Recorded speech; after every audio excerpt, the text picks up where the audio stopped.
que es la consecuencia jurídica o la consecuencia de derecho. De esa cuenta, cuando hablábamos de consecuencia jurídica o cuando hablábamos de consecuencia de derecho, nos estábamos refiriendo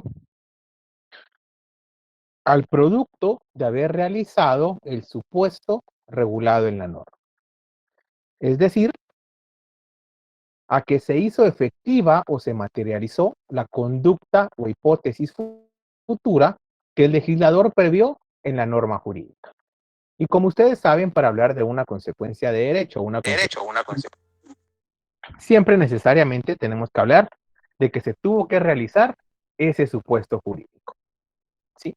No se le puede atribuir o se le puede imponer a una persona la consecuencia de derecho si previamente no se ha realizado la conducta que la ley prevé o que la ley establece. Esto con base en el principio de legalidad. De esa cuenta habíamos empezado a ver los efectos que producen la consecuencia jurídica. Cuando hablábamos de los efectos que producen la consecuencia jurídica, nos referíamos al nacimiento, la transmisión, la modificación, la extinción de derechos y obligaciones. ¿Sí? Y en pantalla les había colocado yo algunos ejemplos, pero vamos a ver el por qué. Cuando hablamos del derecho de nacimientos y obligaciones, pues solamente surgen nuevas situaciones que no existían en la vida jurídica. Yo les ponía el ejemplo de filiación y paternidad. En el caso de la filiación, eh, pues como ustedes saben, la madre reconoce al hijo automáticamente con el parto, ¿verdad? Las damas no pueden negar la filiación o el lazo que los une con su hijo. Automáticamente con el parto se prevé y se reconoce la filiación como tal.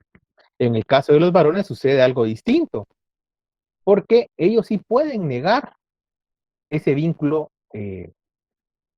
existente. De esa cuenta, la ley prevé precisamente el juicio de filiación y paternidad, que tiene como finalidad establecer que determinada persona es el padre biológico de un menor de edad. Vean entonces, pero ¿cómo nacen derechos y cómo nacen obligaciones? Automáticamente, supongamos que con nuestra pareja pues tenemos un hijo, ¿verdad? Automáticamente al coincidir entre ambos un hijo, yo me hago acreedor a todas esas obligaciones establecidas en la ley. Entiéndase, tengo que darle vestido, tengo que darle todo lo relativo a los alimentos, a la salud, a la educación, etcétera, ¿verdad? Entre muchas otras cosas. Pero si yo niego a mi hijo, yo puedo entablar, o en este caso la dama puede entablar, un juicio de filiación y paternidad, ya con el objetivo que habíamos mencionado. Aquí están haciendo derechos y obligaciones, porque es al momento en el que el juez declara con lugar el juicio de filiación y paternidad que el padre está obligado no solo a reconocer a su hijo, sino a cumplir con todas aquellas obligaciones que la ley le ha encomendado. En el caso de la transmisión de derechos y obligaciones, yo les ponía el ejemplo la compraventa o la donación. En el caso de la compraventa, al momento en que yo tengo un negocio jurídico con otra persona en el cual le voy a entregar mi bien y a cambio del bien yo voy a recibir una cantidad de dinero, pues obviamente ahí estamos transmitiendo derechos y transmitiendo obligaciones. Supónganse ustedes que lo que yo voy a vender es una casa que tengo alquilada. Al momento de vender la casa que yo tengo alquilada, automáticamente estoy transmitiendo hacia el nuevo dueño los derechos que tiene de cobrar por el alquiler de esa casa. También estoy transmitiendo obligaciones, porque los inquilinos están obligados a seguirle pagando la renta al nuevo dueño. Si, por ejemplo, y esto es bastante común, supónganse que yo tengo varios camiones de volteo. ¿Sí? Yo los alquilo a determinadas compañías o a determinados ingenios. Cuando yo venda esos vehículos, pues automáticamente la persona que los adquiera va a adquirir los derechos propios de los vehículos, es decir, va a poder gozar de esos frutos civiles o esa renta que produce el alquiler de los vehículos a los ingenios. pero al mismo tiempo se hace acreedor a las obligaciones. Él tendrá que repararlos, tendrá que hacerle servicio, tendrá que cambiarle llantas, etcétera, ¿verdad? Lo mismo sucede con la donación. Cuando un padre, por ejemplo, le va a donar un bien en vida a su hijo, le está transmitiendo la propiedad de este bien y con ello le está transmitiendo todos aquellos derechos y todas aquellas obligaciones propias de ese bien. En el caso de la modificación de derechos y obligaciones, pues nos estamos refiriendo a algo parecido, porque aquí nos encontramos ante derechos y obligaciones preexistentes. Aquí lo único que va a suceder es que van a evolucionar, van a tener un cambio. Les pongo como ejemplo la pensión alimenticia o el caso de una trabajadora en estado de gravidez. En el primero, en el caso de la pensión alimenticia, aunque yo sea padre y haya reconocido a mi hijo menor, pues obviamente yo puedo negarme a pagar la pensión alimenticia. Sí, estamos hablando de lo que sucede en la práctica, que sea o no sea correcto, que esté o no esté obligado es otro tema. Si yo me niego a pagar esa pensión alimenticia, es al momento en que el juez declara esa obligación que yo no puedo dejar de pagarla, ya que si no la pago, pues automáticamente me voy detenido, me voy preso. Pero en este caso hay una modificación de derechos y obligaciones, porque al momento en que yo concebí un hijo con otra persona o con mi pareja, pues automáticamente nace esa obligación. Los derechos y obligaciones sufren una transformación. Lo mismo sucede si yo como patrono contrato a una dama, ¿sí? En cualquier momento la dama me puede decir que se encuentra en estado de gestación, que está en estado de gravidez. Y al suceder esto y darme el aviso como patrono, pues automáticamente la relación laboral se modifica, evoluciona o se transforma. Porque la ley ya me obliga no solo a reconocer los derechos que pactamos en el contrato y que están reconocidos en la ley, sino que a la vez yo ya tengo que darle permiso, por ejemplo, pagado para poder ir al médico, eh, ya al momento de que nazca el hijo, pues el periodo prenatal, el periodo postnatal, de la misma manera, ya una vez ha nacido el menor, pues estamos obligados, según la ley, como patronos, a dar 2 medias horas al día para que la dama pues pueda alimentar a su hijo. En la práctica, lo que se hace es que les dan 1 hora, ¿verdad? Para que salgan antes o lleguen más tarde. Pero lo correcto es 2 medias horas al día. De esa cuenta, ahí se están modificando esos derechos y obligaciones. Porque nuevamente, cuando ya haya pasado ese periodo de obligatoriedad de lactancia, en los días que la ley establece, el periodo postnatal, el periodo prenatal, ya los derechos se vuelven a modificar. Ya no me encuentro yo obligado a reconocerle que pueda tener 2 medias horas al día pagadas para darle alimentos a su hijo. De esa cuenta hay una modificación de derechos y obligaciones. Otro ejemplo claro con la trabajadora en estado de gravidez es que, por ejemplo, a un trabajador normal, pues el patrón no lo puede despedir, ¿verdad? Si es con justa causa, no, es algo que habrá que probar, pero lo puede despedir. Cuando una dama le da el aviso al patrono que se encuentra en periodo de gestación, automáticamente ella goza de inamovilidad. Es decir, que no puede ser despedida sino con autorización de juez competente y debidamente probada. De esa cuenta y se da una modificación o una transformación de derechos y obligaciones. En el caso de la extinción, cuando se extinguen derechos y obligaciones, yo les coloqué de ejemplo la mayoría de edad, porque obviamente el padre va a estar obligado a prestar alimentos durante la minoría de edad de su hijo. Es decir, automáticamente el hijo cumple 18 años, pues el padre ya no se encuentra obligado a prestar esta obligación. ¿Sí? Por eso es que comúnmente ustedes han escuchado que a muchos le dicen los papás, bueno, ya cumpliste 18 años, ya te toca trabajar y mantener. Precisamente es porque los padres se están liberando de esa obligación. A los padres se les está extinguiendo esa obligación y a los hijos ese derecho.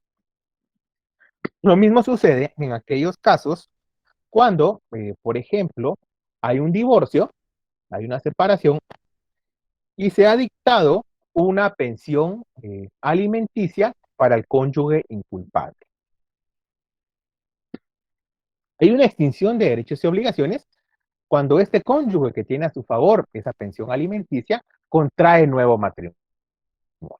Al momento de contraer nuevo matrimonio, cesa la obligación que tiene el cónyuge que estaba obligado a prestarle pensión alimenticia.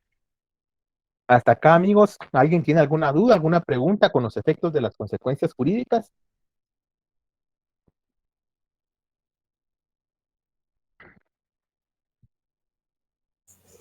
Lick, ¿será que podría dar otro ejemplo de la modificación de derechos? ¿Qué no quedó claro, Manuel? Es que no entendí muy bien. ¿Qué entendemos por modificación? Ujú. Que cambia algo. Exacto, eso es lo que se da, cambia algo. Cuando nace es porque surge. Cuando se transmite es porque se traslada. Cuando se modifica es porque hay una transformación o algo cambia. Y cuando se extingue es porque se pierde ese derecho o esa obligación. Cuando hablamos de la modificación de derechos, nuevamente, supónganse ustedes que yo le dejo una herencia a mi hijo. ¿Sí? Yo le digo que él va a poder utilizar el vehículo siempre y cuando no contraiga matrimonio. Ahí estamos ante un acto que es resolutivo, ¿verdad? Obviamente está sujeto a una condición. Eso quiere decir que mientras mi hijo esté soltero, él va a poder utilizar el vehículo. Pero automáticamente,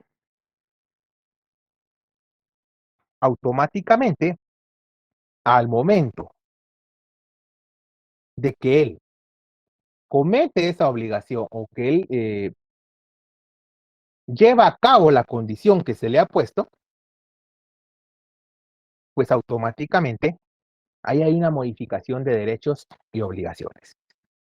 Le pongo otro ejemplo. Le pongo otro ejemplo. En materia mercantil y en materia civil, en materia de contrato sobre todo, se establece eh, una condición o una cláusula que prevé aquellos casos en que las condiciones del contrato puedan variar sin culpa de alguna de las partes. A esto se le conoce como pacto de imprevisión. Y el pacto de imprevisión establece que cuando varíen los efectos y condiciones del contrato en perjuicio de alguna de las partes, pero sin culpa de ellas, pues automáticamente pueden ser modificados los derechos del contrato. Este sería otro ejemplo, porque si yo he pactado con usted, Manuel, por ejemplo, un contrato de suministro, donde usted se va a encargar de suministrarme tantos quintales de café por mes, y pues quiera que no, hay eh, alguna sequía, hay alguna plaga, etcétera, ¿verdad? Que haga que los costos varíen sin culpa suya, sin culpa mía, pero que sí lo perjudica, pues automáticamente el contrato puede modificarse en cuanto a su entrega, en cuanto al plazo, en cuanto al precio, etcétera. Ahí también hay una modificación de derechos y obligaciones. Stephanie Gatica, ¿tiene alguna pregunta? Noches, Lick. Sí, yo me quedé Buenas con noches. una duda acerca de la extinción de los derechos y obligaciones. Entendí que sobre la mayoría de edad es cuando los padres ya se empiezan a desligar de los hijos en ese sentido de los derechos de brindarles salud, educación, bla, bla, bla. Ajá. Ahora mi duda es sobre el matrimonio nuevo. No me quedó claro eso. ¿Usted es casada o es soltera? Soy soltera. Va. Imaginemos lo contrario, que usted fuera casada. Usted es casada y por X o Y motivo, supónganse que su esposo, por ejemplo, incurre en violencia física. La violencia física es una causal para poderse divorciar. En este caso, cuando se declara el divorcio, como usted no fue la culpable de que el divorcio se produjera, usted tiene esa calidad de cónyuge inculpable. Es decir, que no fue por acciones u omisiones suyas que se tuvieron que divorciar. Entonces, usted tiene derecho, si se pide y se plantea, obviamente eso ya depende de la astucia del abogado, a que su expareja le pase una pensión alimenticia. ¿Sí?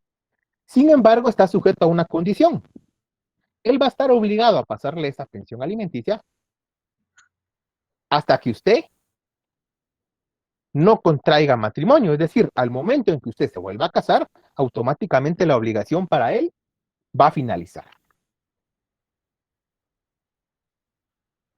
Gracias, Lick. Para servirle.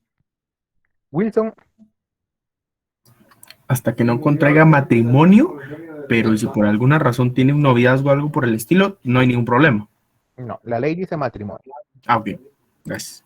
Cuando la ley es clara, no caben criterios. La ley habla de contraer nuevas nupcias, es contraer nuevas nupcias, ¿verdad? Estar casados ante la ley como lo establece la ley. Y miren, aquí hay otro caso bien importante. ¿Cuánta gente dice que no está unida? Pero realmente, legalmente no están unidos. Lo único que han hecho es juntarse a vivir con alguien.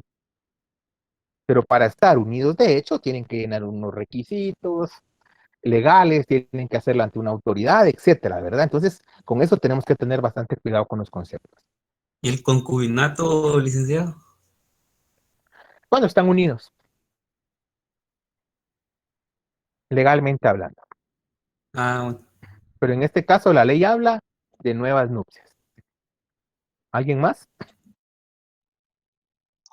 Lip, yo tengo una duda. Si en dado caso, por Buenas noches, ejemplo, licenciado. Disculpe. yo me Entonces, uní, y luego, yo me uní con cierta persona y tuve hijos con esa persona, pero nunca hubo matrimonio, no aplica, o sea, eso de la pensión alimenticia y todo eso. O sea, cuando pues, digamos que nos alejamos, ¿no aplica eso de qué, perdón? de la pensión, o sea, que el papá se haga responsable y todo eso. No, vean, por eso les digo, tenemos que tener cuidado con el manejo de instituciones. Si usted nunca se casó, no puede ser acreedor a los derechos del matrimonio. Ah, ok. Ojo, ahora bien, una cosa distinta es la obligación del padre, porque para ser padre no hay que estar ni casado ni unido, y para cumplir esa obligación tampoco. Entonces el padre tiene que cumplir independientemente si se casó, si no se casó, si se unió, si se separó, si se divorció, no importa. La Y si, obligación subsiste hasta la mayoría de edad de los hijos. y si en dado caso, por ejemplo, así como le dije que aún no me casé y tuve un hijo con esa persona, pero el papá no se quiere hacer cargo, yo sí puedo ir y poner demanda contra él. En representación de su hijo sí puede hacerlo, Ah, ok. porque no es que sea un derecho suyo, Sí, ¿verdad? sino es un derecho del menor a ser Sí, reconocido. ah, Entonces, ya. en este caso, tendría que plantear un juicio oral de filiación y paternidad Ah, ok. Gracias. para servirle. ¿Alguien más?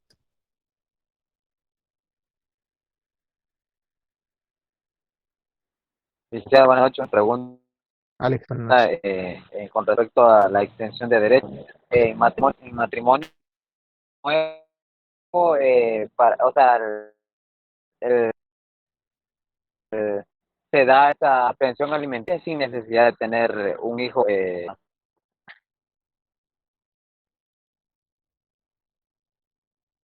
Perdón, Alex, no le escuché completo lo que me preguntó, que se entrecortó.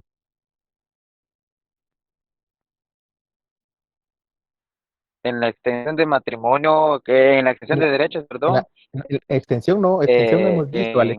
en matrimonio nuevo. Extinción, no extensión. Ajá, No, es extinción. ajá, Así es. extinción. No hay necesidad que tenga, digamos, un hijo, las personas, no hay necesidad, o sea, más que todo para contraer esa pensión alimenticia. No, mire, es que tenemos que tener cuidado con el uso de instituciones. Estamos mezclando un poquito de todo. Una cosa es la pensión para el cónyuge inculpable y otra cosa es la pensión para los hijos. ¿Sí? Son cosas completamente separadas.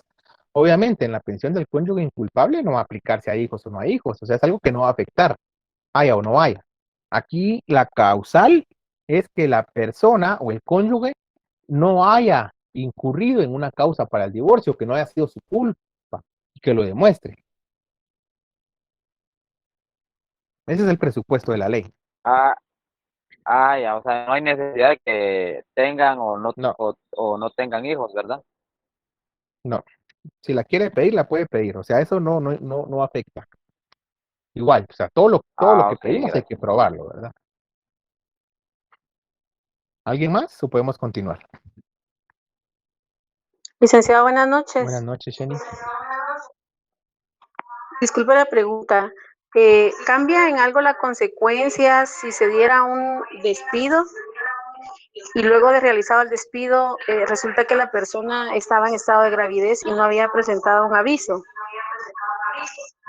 Sí, sí cambia porque el patrono no es adivino. El patrono, la obligación del patrono surge al momento en que la dama da aviso al patrono o a la Inspección General del Trabajo. Pero si no lo hizo, el patrono no incurre en responsabilidad. Gracias, licenciado. Para servir. Wilson, Licenciado, Siguiendo con, disculpe. disculpe, Wilson y luego siguiendo con el Jennifer. mismo tema sobre el estado de gravidez, si por alguna razón no existe, o sea, no hay contrato de por medio del lugar donde se trabaja, todavía se pudiera hacer algo. ¿Quiere un consejo o una asesoría? No, es pregunta. No, hombre, estoy molestando como el meme. No, vean, nos desviamos tal vez un poquito de los ejemplos, ahí confundimos a todos los demás, pero solo para ser puntual con la respuesta.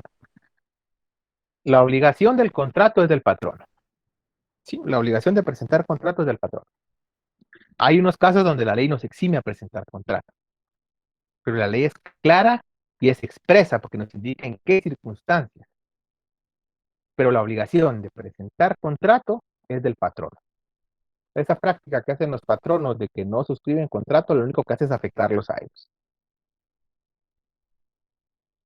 Ok, gracias. Porque en materia laboral, y ahí es donde digo que nos desviamos bastante, en materia laboral la carga generalmente la tiene el patrono. Eso quiere decir que si a mí me contrataron y nunca firmé ningún contrato, supónganse ustedes que yo ganaba el mínimo. Pero cuando yo demando puedo decir que ganaba 30,000 quetzales. Patrono tendrá que probar lo contrario, porque la carga la tiene él, no la tengo yo. Y si él no prueba el contrato de trabajo, se tiene por cierto lo que yo dije. Ok, gracias. Esa es la consecuencia en ese caso. Vean, entonces, Licenciado, buenas noches. solo Leonardo, perdone, había preguntado primero Jennifer y luego usted. Claro. Sí, licenciado, con respecto a la modificación de derechos, con el ejemplo de la herencia, a veces ponen por estipulado que si no cumple en cierto tiempo la condición, queda fuera de la herencia. Eso también se podría tomar como extinción de derechos. Si la persona está en uso de esos derechos, sí. Ahora, si la condición está sujeta a que yo realice algo para que los derechos empiecen a surtir efecto, no. Eso no se preocupe, eso lo vamos a ver cuando hablamos del acto jurídico sujeto a modalidad. Cuando hablamos del acto jurídico sujeto a modalidad, ya hablamos de la condición resolutiva o de la condición suspensoria. Ya vamos a desarrollar un poquito más eso. Ok, muchas gracias. Para civiles, y vean, antes que se me olvide, por favor, para la siguiente clase, las personas que no tienen fotografía en el correo, no los voy a dejar ingresar. Por favor, tomémoslo en cuenta, tenemos tiempo suficiente para poder cumplir con esa directriz de la facultad. Leonardo, ¿Qué tal? Muy buenas noches, licenciado. buenas noches. Viera que me surgió una duda respecto a lo que usted hablaba del contrato. Cuando se refiere a trabajo, uno puede, pues, obviamente poner la demanda si uno no le quieren pagar. Se refiere a todo tipo de trabajo.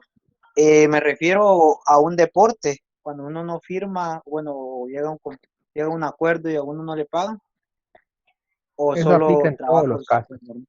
Eso aplica en todos Ay, los casos. ay. Ok, Eso muchas aplica en gracias. todos los casos. Vea, entonces, la consecuencia de derecho se va a materializar a través del deber jurídico, perdón, y del derecho subjetivo. Cuando hablamos del deber jurídico, este implica su cumplimiento. ¿Sí? Recuerden que el deber jurídico es la obligación, es la prestación que nos obligamos a cumplir, a hacer o no hacer. De esa cuenta, el deber jurídico, algunos autores lo conciben como la restricción de la libertad jurídica exterior de una persona. pero que esa restricción es derivada de la facultad concedida por una norma jurídica. ¿Sí? Ya sea que exija una conducta positiva o negativa. Si se dan cuenta, entonces la obligación precisamente consiste en que se va a limitar o se va a restringir ese marco de acción que la persona tiene, porque la persona se obliga a hacer algo, a dejar de hacer algo o a realizar determinadas circunstancias. ¿Sí? Recuerden que hay obligaciones de dar, hacer y no hacer. Cuando hablamos entonces del derecho subjetivo, la consecuencia se va a materializar a través del ejercicio de ese derecho subjetivo. Es decir, llevarlo a la práctica. Cuando hablamos del derecho subjetivo, estamos hablando de aquella facultad concedida por una norma objetiva para que un sujeto pueda ejecutar determinada conducta o bien pueda abstenerse de ella. Y en su caso, que pueda exigir de otra persona el cumplimiento de su obligación.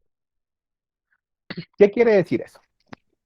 Cuando hablamos del deber jurídico, nuevamente les digo, estamos hablando de la obligación. Recuerden, frente a un derecho, siempre hay una obligación que le es correlativa.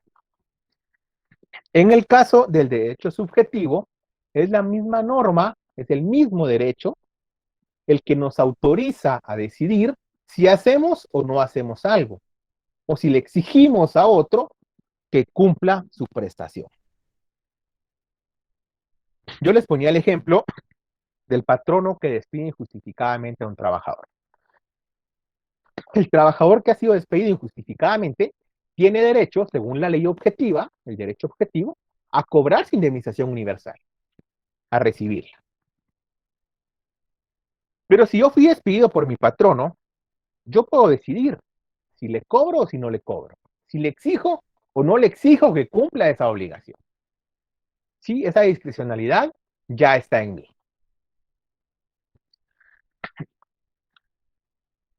Seguidamente de la consecuencia jurídica, vamos a hablar de la ley de la causalidad jurídica. Sí, un principio fundamental e importante es que no hay consecuencia de derecho sin supuesto jurídico o supuesto de derecho. Es decir, que para que se pueda exigir esa consecuencia jurídica, necesariamente se tuvo que haber realizado el supuesto previsto en la norma. Vean, la estructura básica de la norma es la que ustedes tienen en pantalla. Supuesto jurídico más consecuencia de derecho. Esa es la estructura básica en sus partes más amplias. Cuando ya hablamos de la estructura de la norma a detalle, lo conocemos como enlace jurídico normativo. ¿Sí? El enlace jurídico normativo es lo mismo, ¿verdad? La estructura de la norma. Si ustedes ven en pantalla, la estructura de la norma se integra por el supuesto jurídico y la consecuencia de derecho.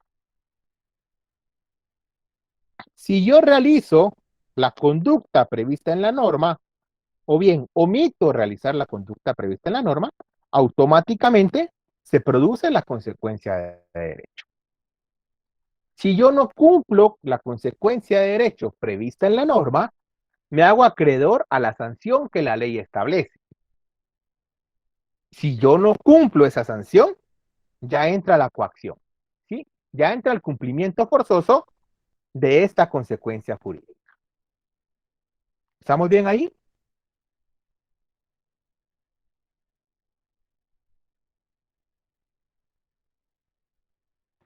Sí, licenciado. Vean entonces, vamos por partes. El supuesto jurídico se puede realizar o se puede llevar a la práctica, se puede materializar a través de dos formas. Del acto jurídico y del hecho jurídico. ¿Sí? Eso ya lo vamos a ver más adelante. Ese hecho jurídico puede ser de la naturaleza y de las personas. Esta es la forma en que se materializa el supuesto jurídico o esa conducta futura que la norma regula, que la norma prevé. La consecuencia de derecho se puede materializar o llevar a la práctica de dos formas. A través del derecho subjetivo, o sea, su ejercicio, o el deber jurídico en cuanto a su cumplimiento. ¿Sí? Este es el enlace jurídico normativo. Y vean, entender esto nos va a servir para también comprender la relación jurídico-causal.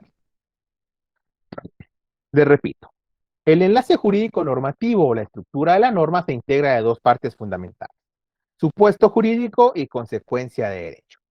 Supuesto jurídico se puede realizar a través del hecho jurídico o del acto jurídico.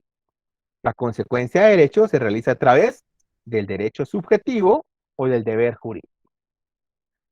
Si yo realizo la conducta regulada en la norma o la omito, automáticamente, quiera o no quiera, se va a producir la consecuencia de derecho, que puede ser a través de un derecho subjetivo o un deber jurídico. Si yo no ejercito ese derecho, si yo no cumplo esa obligación, me hago acreedor a la sanción impuesta en la norma. La sanción no es otra cosa más que la ratificación de esta consecuencia. ¿Sí? Si yo no cumplo esa sanción, ya entra la coacción. La coacción es el cumplimiento forzoso de esta consecuencia. Pero vean entonces, la relación jurídica causal. Existen dos tipos de relaciones jurídicas causales. Una relación contingente y otra necesaria. Cuando hablamos de una relación jurídica contingente, nos referimos a que esta es contingente porque puede o no puede darse. ¿Sí? Puede realizarse o no. En el caso de la relación jurídica causal necesaria, esta se va a dar independientemente nosotros querramos o no. ¿Sí? Una es más discrecional y la otra es obligatoria. Vean entonces, existe una relación jurídica causal contingente que existe entre la materialización del supuesto jurídico. Vamos a la gráfica. ¿Cómo se materializa el supuesto jurídico? A través del hecho jurídico o del acto jurídico. ¿Sí?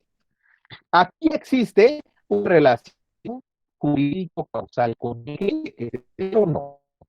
¿Por qué? Porque la existencia de una norma jurídica no determina que ésta se realice. ¿Sí? El hecho de que exista una norma no implica que yo cumpla la conducta. Por ejemplo, el tipo penal de homicidio. Quien diere muerte a una persona será sancionado con prisión de 15 a 40 años. No porque la ley regule el homicidio, yo tengo que matar a alguien. ¿Sí? La ley regula una posibilidad que puede o no suceder. De esa cuenta, existe una relación jurídica causal entre el supuesto jurídico y su materialización. Porque el hecho que exista la norma y regule el supuesto no implica que se cometa el hecho o el acto jurídico. La segunda relación jurídico-causal contingente existe, estamos acá en la segunda, existe entre la materialización de la consecuencia de derecho y su ejercicio o cumplimiento. ¿Sí? Ya dijimos que la consecuencia de derecho se materializa a través del ejercicio del derecho subjetivo o del cumplimiento del deber jurídico. De esa cuenta, ¿en dónde existe esta relación? Se da acá, en la consecuencia de derecho, y su materialización a través de uno de estos dos elementos. ¿Por qué se da esto? Es una relación jurídico-causal contingente porque la existencia de una obligación o de un deber jurídico no va a implicar que la persona la cumpla. ¿Sí? La ley me puede imponer una obligación y no por eso yo la voy a cumplir. No porque no deba hacerlo, sino porque realmente no quiero hacerlo. Por eso es que el derecho es coercitivo o coactivo, ¿verdad? Posteriormente me puede obligar a cumplirlo. Y de la misma manera, la adquisición de un derecho subjetivo no determina que la persona lo ejercite. Sí, la ley me puede reconocer a mí muchos derechos y no por eso yo voy a estar obligado a ejercitarlos. Pueda que lo haga o pueda que no. Existe una tercera relación, solo que esta es una relación jurídico-causal necesaria.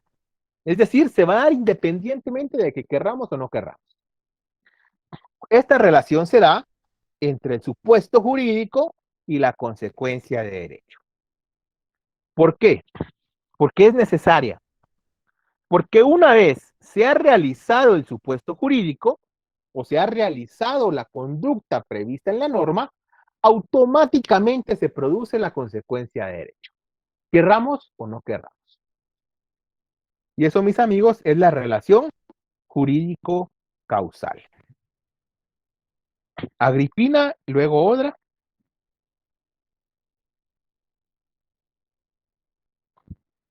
Lick, buenas noches, perdón, es solo para pedirle permiso que me voy a retirar porque tengo examen de recuperación. Perdón, Muy bien, Lick. Agripina, no tenga pena. Odra. Buenas noches, licenciado. Igual Buenas noches. me tengo que retirar. Éxitos en su examen. Gracias, Lick. ¿Alguien que tenga alguna duda con el enlace jurídico normativo o que tenga alguna duda con la relación jurídico-causal?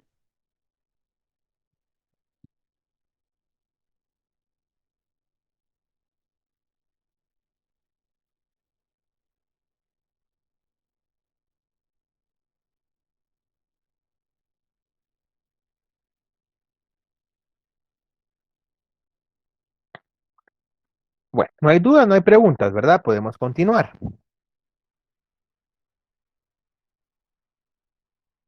Hasta acá desarrollamos los conceptos jurídicos fundamentales formales. Vamos a dar paso entonces a desarrollar los conceptos jurídicos fundamentales materiales. El primer concepto jurídico fundamental material que vamos a desarrollar es el concepto de persona jurídica. ¿Sí? Si yo le preguntara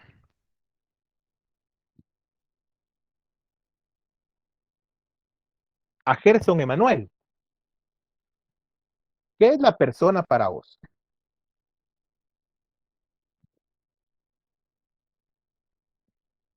Sí, buenas noches. Buenas noches. Buenas noches. La persona como la persona como individuo o una persona. No, en No, general, en tu general, concepción tu de persona. concepción de persona. Ese un ente que tiene que derechos y obligaciones en la ciudadanía. Es un ente Es que un tiene ente que derechos tiene y derechos y obligaciones. obligaciones. Ahí estamos. Ahí estamos. Vamos a ver. Vamos a ver.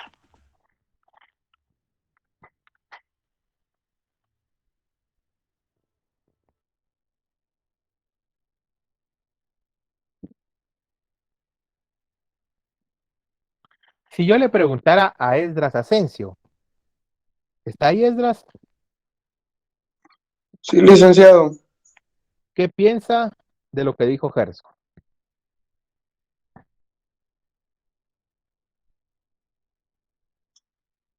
Desde mi punto de vista, es un concepto válido, ¿Por qué es válido? porque todos como personas, como seres humanos, conviviendo en la sociedad, tenemos derechos y tenemos obligaciones. Pero vea, ojo, él no habló de seres humanos, él habló de entes.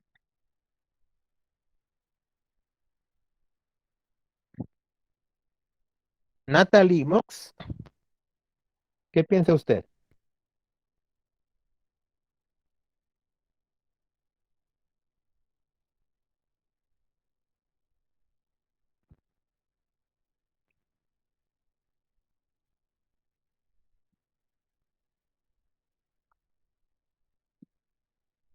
¿No está Natalie?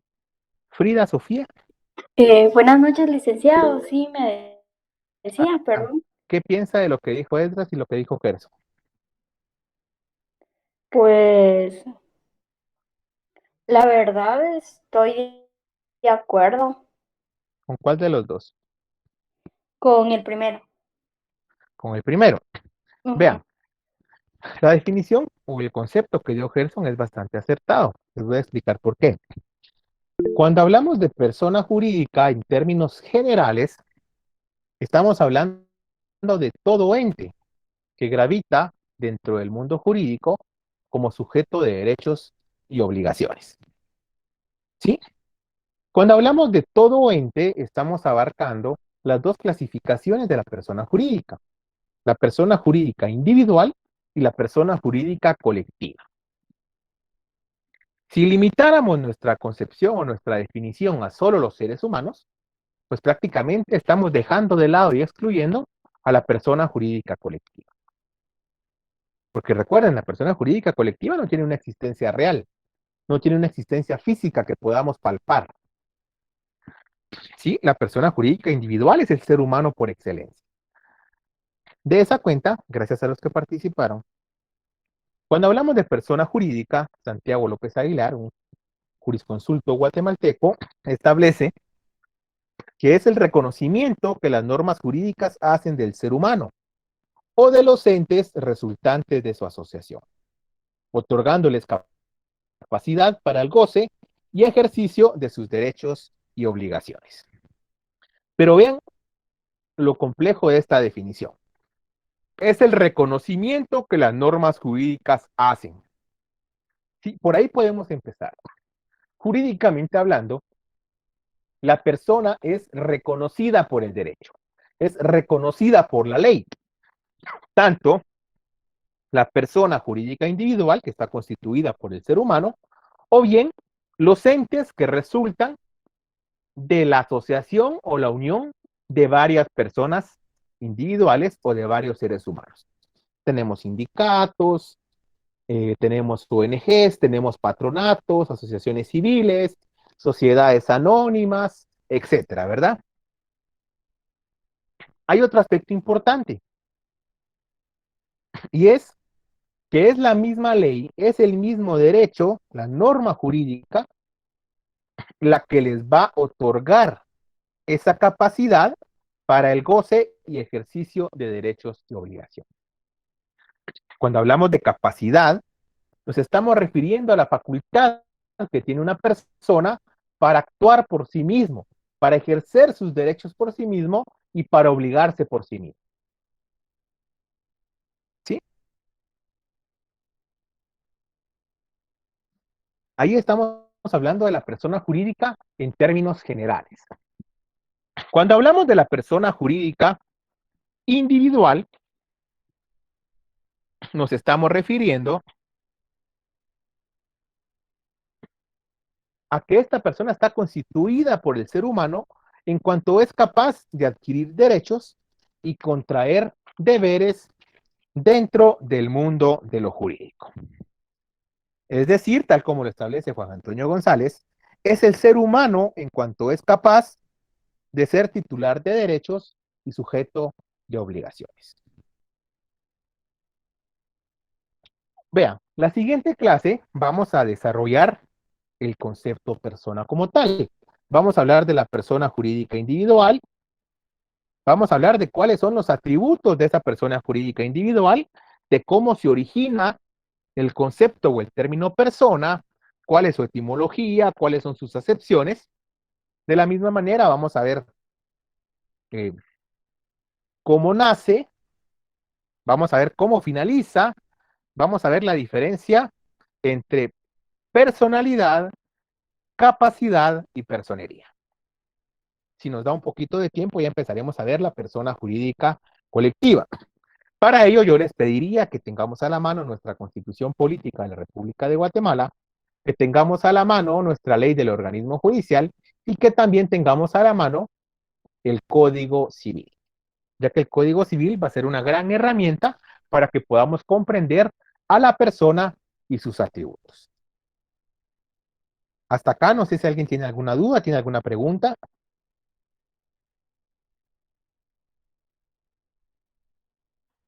Lick, yo tengo una duda, pero no es, o sea, con el tema de ahorita, no sé si se la puedo hacer.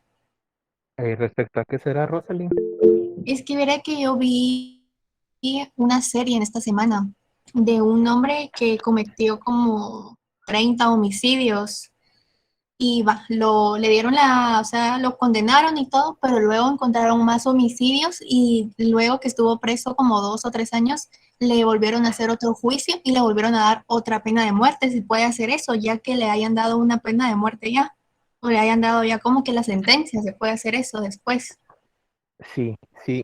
Bueno, primero que todo, las series, digamos, tenemos que ver el contexto jurídico del país donde suceda, porque Ajá. obviamente, pues cada país tiene su propia normativa penal. En el caso de Guatemala y en el caso de Latinoamérica, nosotros seguimos un sistema acusatorio, Ujú.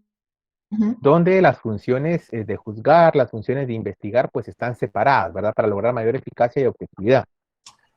Otro elemento importante es que nosotros en este sistema acusatorio establecido por mi maestro, lo puedo decir con mucho orgullo, el doctor Eugenio Raúl Zaffaroni. Es el sistema que seguimos en Latinoamérica y en el habla hispana, digamos. Solo vamos a apagar el micrófono de Fer. Vean, otra parte, otra corriente, por ejemplo, Europa, sigue el modelo de Klaus Roxin, un jurisconsulto alemán. Ojo, los dos todavía están vivos, pero son las eminencias en materia penal. Vean entonces, el derecho penal de autor y hay un derecho penal de acto. En el derecho penal, la persona es juzgada por cada una de las conductas u omisiones que realice a la ley penal. ¿Sí?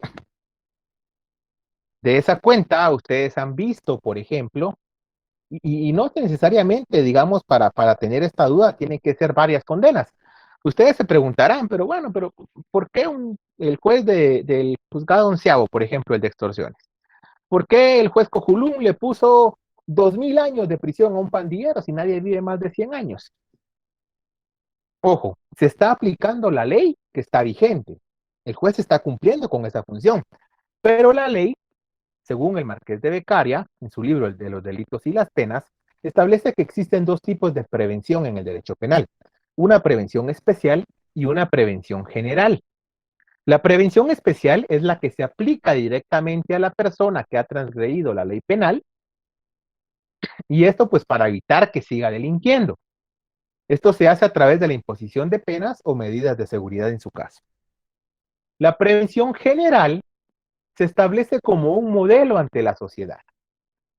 De esa cuenta, el imponer penas según las conductas que se han cometido, supónganse ustedes que si fueron 10 asesinatos, lo pueden condenar hasta 200 años, 300 años. Entonces, no es que sea ilusorio pensar que la persona no va a vivir o que por gusto tantos años, igual ya está grande, etcétera, ¿verdad?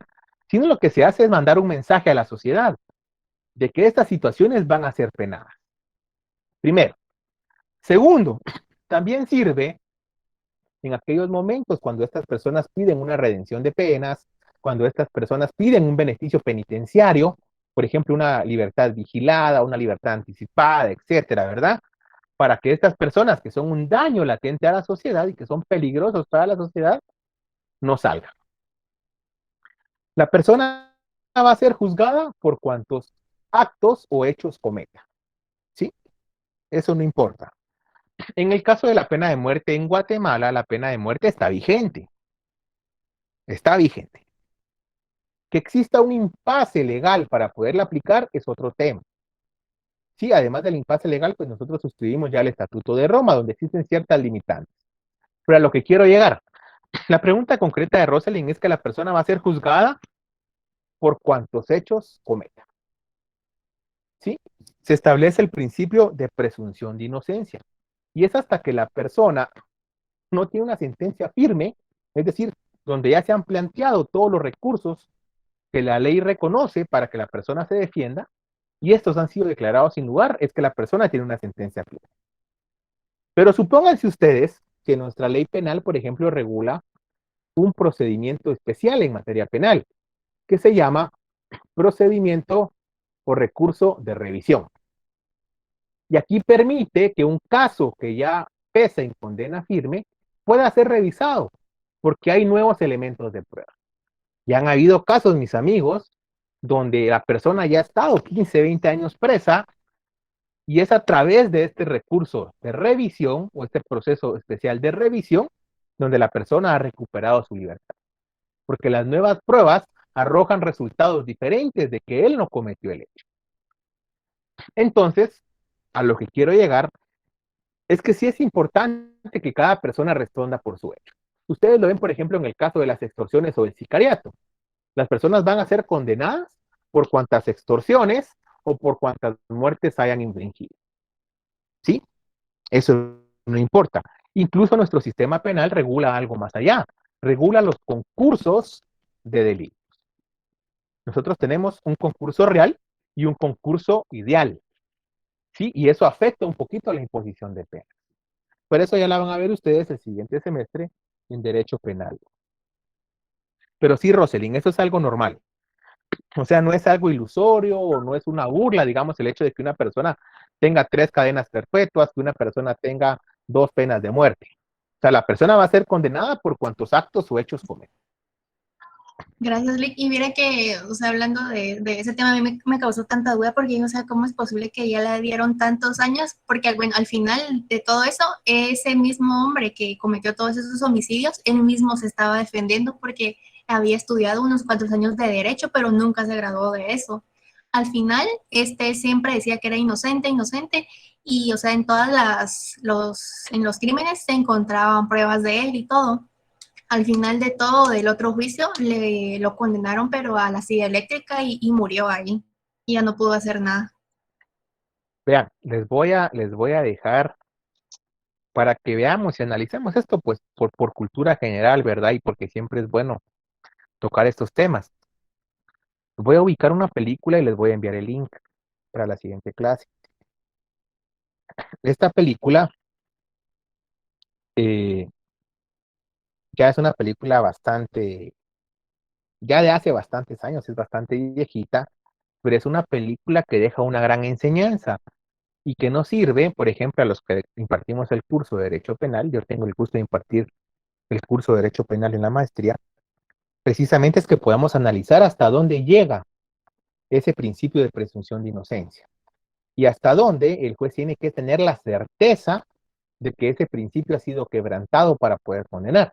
Ustedes se preguntarán, chica, pero si es pandillero, tiene tatuajes, lo agarraron extorsionando, lo agarraron con la pistola en la mano y aún así lo dejaron libre. Pero vean, no pasa porque los jueces sean corruptos. No pasa por eso. O sea, realmente hay elementos legales que van más allá.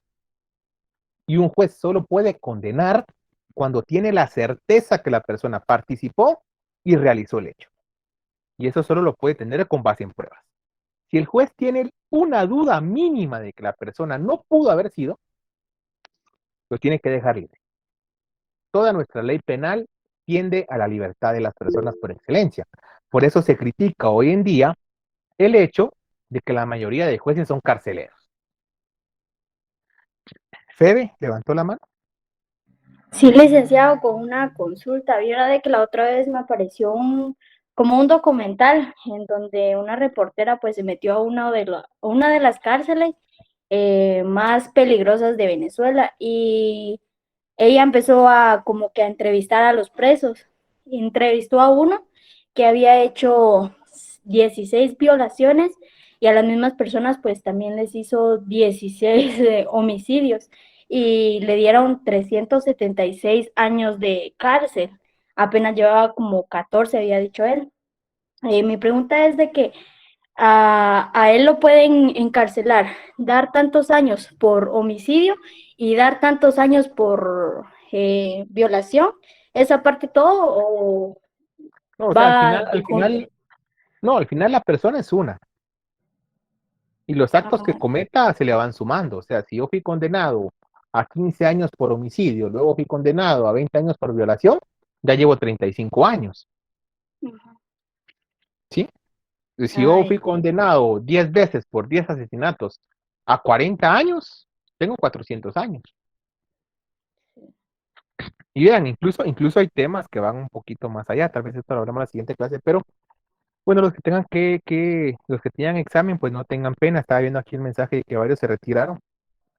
no tengan pena porque tienen examen, pero vean, hay casos, digamos, y precisamente mi tesis doctoral trató de eso, de aquellos delitos económicos, donde a ustedes, por ejemplo, el delito de lavado, a ustedes los condenan a prisión, a ustedes les extinguen su dinero, ¿sí? El delito de lavado tiene dos penas principales, no es ni siquiera accesoria, son dos penas principales. Multa, y la multa es equivalente a la cantidad que ustedes hayan lavado. Y la pena de prisión, que la pena de prisión también se toma en cuenta la cantidad que ustedes lavaron para imponer, más o menos años, ¿verdad? La cuestión es que ustedes pudieron haber cumplido su pena de prisión. Pero si ustedes no pagan la multa, ustedes no salen libres. ¿Sí? Pero si el Estado ya les quitó todo el dinero y todas las propiedades que tenían, ¿cómo van a pagar la multa? Si estando detenidos no trabajan. Entonces prácticamente ahí se convierte esa pena de prisión y esa pena de multa en una cadena perpetua disfrazada. Sí, pero eso lo podemos abordar más adelante. ¿Alguien tiene alguna otra duda ¿Está u otra disponible pregunta? su tesis en internet? ¿Perdón? ¿Está Fíjese disponible que su no tesis en sé internet? si ya la subieron de parte de posgrados, pero voy a preguntar y si no, yo se las puedo compartir Muchas gracias. Una para pregunta, servir. se Sí. sale bastante de esto, pero se me ocurrió algo hasta infantil en realidad. ¿Existe un intento o una exposición didáctica sobre derecho en general, los elementos básicos, similar a, por ejemplo, existe en filosofía, el libro El mundo de Sofía, otros libros similares que son medio novelizados para ayudar a explicar conceptos? ¿Existe algo similar que pudiera buscar? Que yo tenga conocimiento, no, Aníbal. Que yo tenga conocimiento, no. Regularmente los libros de derecho son doctrinarias y son legales, o sea, se basan en lo que establece la normativa, la jurisprudencia o la doctrina. Pero puedo hacer la consulta con otros colegas, de repente yo soy el que desconoce su existencia, no he escuchado de ellos, pero puedo Ok, ok. consultar. Si hay, digamos, algunas versiones ilustradas de algunos temas, ¿verdad? Hay por ahí una versión ilustrada sobre un corte de constitucionalidad, otra versión ilustrada sobre el proceso legislativo, etcétera. Pero no es que sean textos, digamos, para explicar todas las instituciones como tal. Ok, ok. Pero sí voy a preguntar De y ahí, con gusto se los comparto. muchas gracias. No Yo, por tengan ejemplo, pena. leí el libro, ¿cómo se llama? El arte del asesinato político. Y lo leí a principio del año y me pareció interesante ver cómo todo lo que íbamos viendo durante el primer semestre era justo lo que acababa de leer en el libro. No, vean, lo que sí voy a hacer es que les voy a recomendar estas películas. Hay un par de Ok, películas muy buenas que de verdad sirven para hacer un buen análisis y para que uno pueda comprender de mejor manera estas circunstancias. De igual manera, pues se puede hacer algún análisis de casos en su momento, digamos, donde ya de una mayor retroalimentación. Pero sí lo podemos hacer, no tenga pena a nivel. Entonces, amigos, si no hay dudas, si no hay preguntas de la clase, nos vemos el miércoles. Eh, Hoy no voy a pedir que dejen sus datos, ya que muchos compañeros salieron por examen y no sería justo para ellos. Lo que sí es que para aquellas personas que tengan examen de recuperación, recuerden que el examen de recuperación se va a evaluar la totalidad del contenido del semestre. Esto pues responde a que el normativo así lo regula y que pues las autoridades sí verifican al autorizar el examen que se cumpla con él. Otro aspecto importante es también recordar que ustedes entran a la retrasada con la SUNA que acumularon durante el semestre pasado, es decir, la sumatoria del primer y segundo parcial. Su retrasada de esa cuenta tiene un valor de 30 puntos. La retrasada, como ustedes saben, se pasa el lunes a las 19:45 horas. ¿Sí? En mi caso, como ustedes saben, ya Coordinación y la facultad publicó el calendario, ahí aparece el código de Classroom, donde ustedes tienen que entrar para realizar la retrasada, pero en mi caso la retrasada, para dar un tiempo en lo que se desconectan, entran y todo, la retrasada va a iniciar a las 19:50 horas. Sí, para que ustedes tengan 5 minutos en lo que se conectan, salen de clase, etc. De igual manera, por favor, estén atentos al código de Classroom, que ahí les voy a subir con antelación cuáles van a ser las instrucciones, cuál va a ser la duración y todas las dudas respecto al examen. Entonces, amigos, pasen una buena noche. Espero que descansen. Cualquier duda quedo a las órdenes. Nos vemos el día miércoles. Feliz noche. Feliz noche, Gracias, feliz noche, licenciado. Feliz noche. Feliz noche. Feliz noche. Gracias. Noche, Lick. Feliz noche, Lick. Descansa. Feliz noche a todos. Que descansen, amigos.